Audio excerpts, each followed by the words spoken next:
Good day, everyone. We are the Group 3, and our topic is all about global demography and global migration.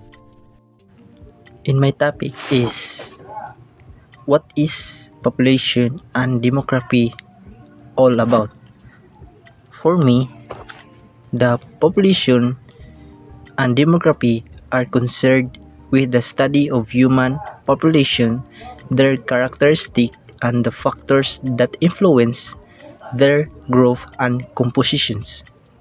This information is valuable for governments, researchers, and policy makers in making informed decisions related to issues like healthcare, education, and social service.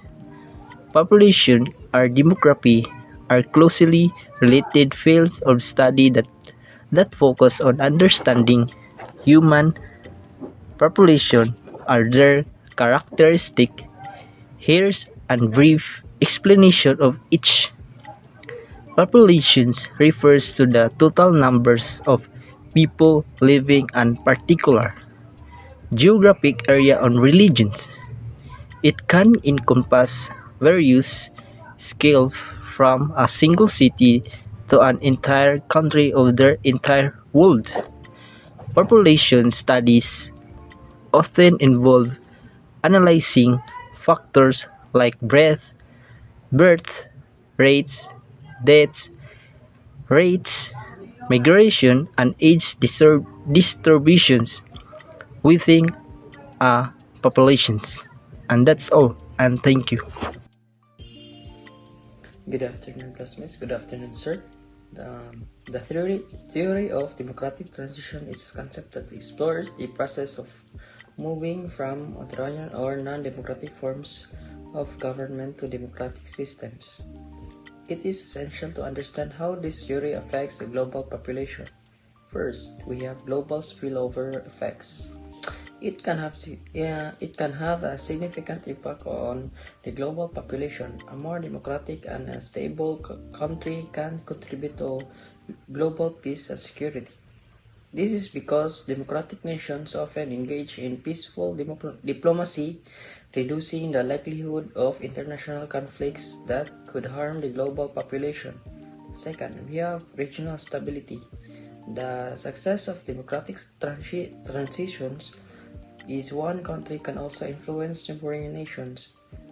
Positive democratic transitions can have served as an example and inspire other countries in region to pursue similar changes, ultimately contributing to regional stability.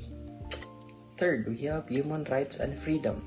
Democratic transitions often lead to a protection and promotion of human rights and individual freedoms. As more countries transition democracy, this can set a global norm and encourage other nations to improve their human rights records, benefiting the global population by creating a more just and equitable world. Fourth, we have economic impact. More democratic nations often experience economic growth, which can stimulate international trade and investments, benefiting the global economy and potentially raising the standard of living for many people worldwide. Fifth, we have migration and refugee issues. Failed democratic transitions, on the other hand, can lead to political instability and violence, resulting in mass migration and refugee crisis. This can have far-reaching consequences on global migration patterns, burdening neighboring countries and regions. That's all my report. And what is global immigration in a contemporary world? It is referred to movement of people across international borders in search of better opportunities, safety, or other reason. It is complete and multifaceted by economic and social, political, and environmental factors. These include the labor migration and seeking to routine with family members in different countries. It is certical issued with implementation for both sending and receiving countries. So there are four main types of migration. So first is the labor migration. So it is a movement of persons from one state to another or within their own country of residence for the purpose of employment. Or crossing national borders to work is one of the key motivations behind international migration, whether driven by economic inequalities, seeking employment, or both.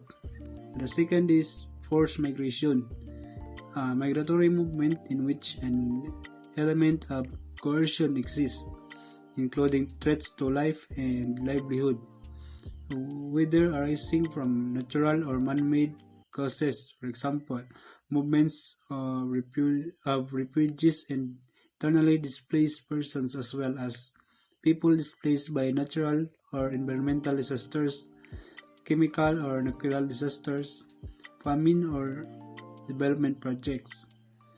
Third, international retirement migrations, IRM.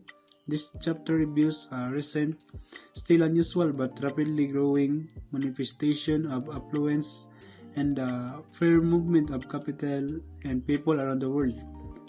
International retirement migration. So the phenomenon engages both theoretical and applied gerontological concerns.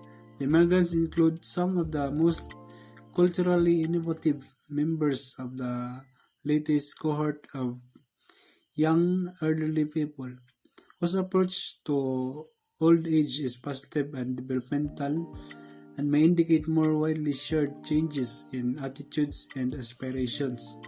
So among the concerns, the welfare outcomes for the participants are none too clear, particularly the medium to long-term implications for their access to informal and formal care and support.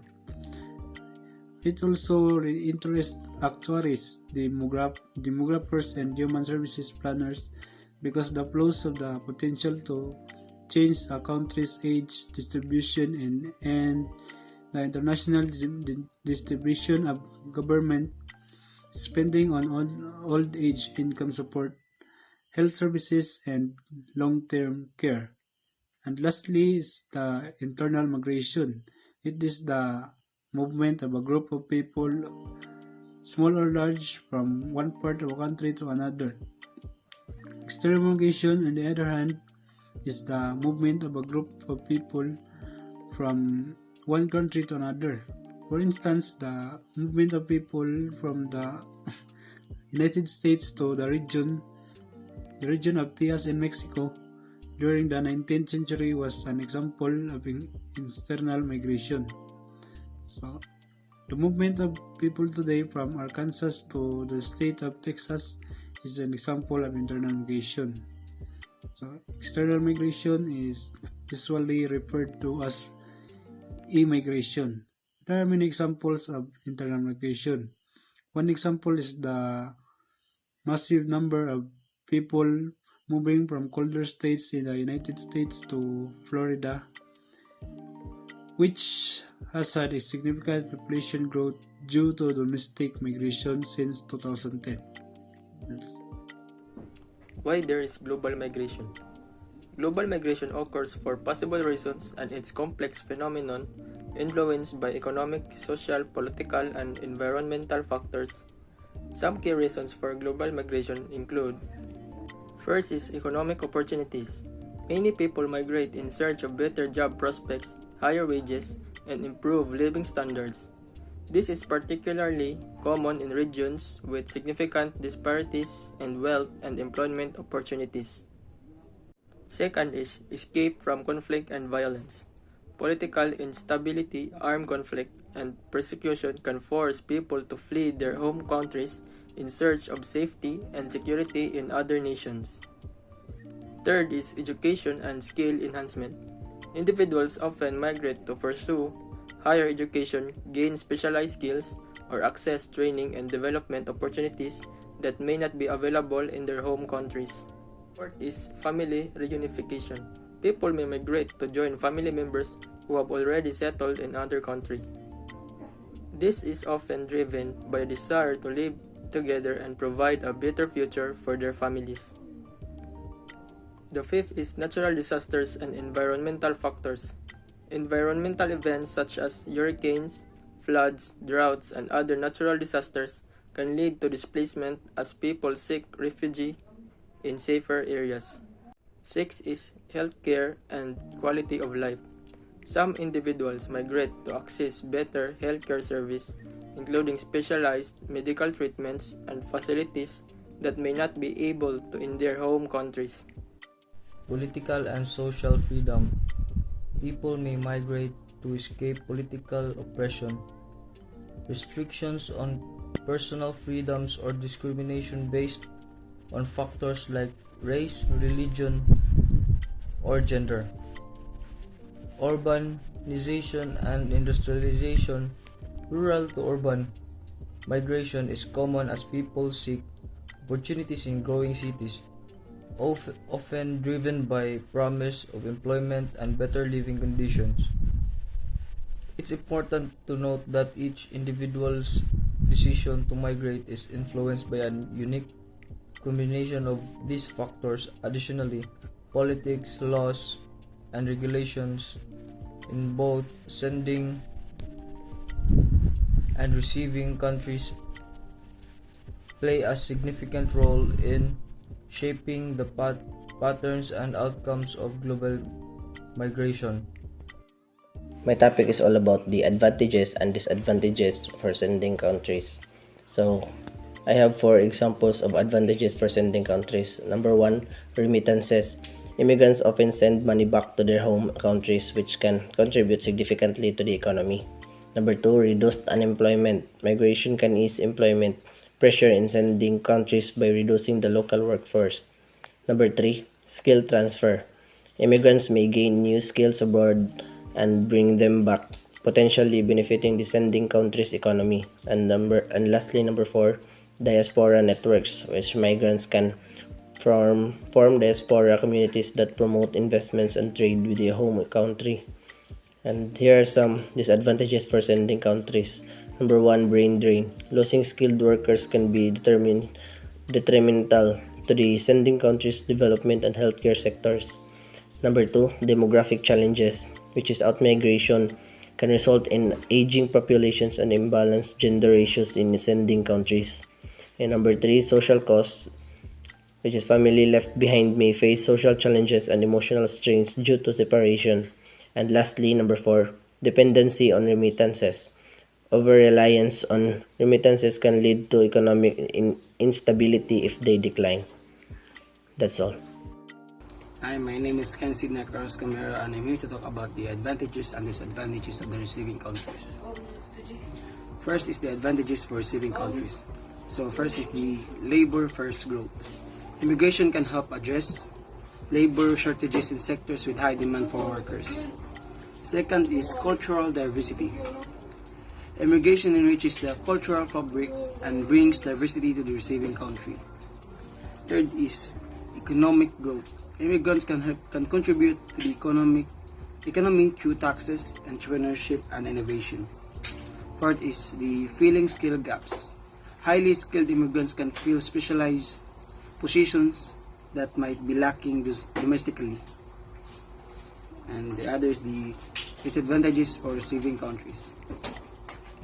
Strain on services.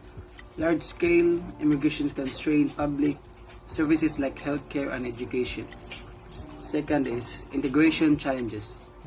Assimilating immigrants and fostering social cohesion can be challenging. Third is social tensions.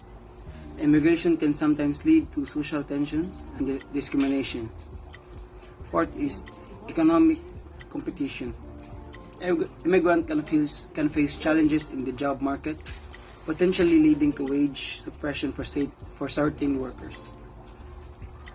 It's important to know that the impacts of migration can vary widely based on specific circumstances policies, and the scale of migration.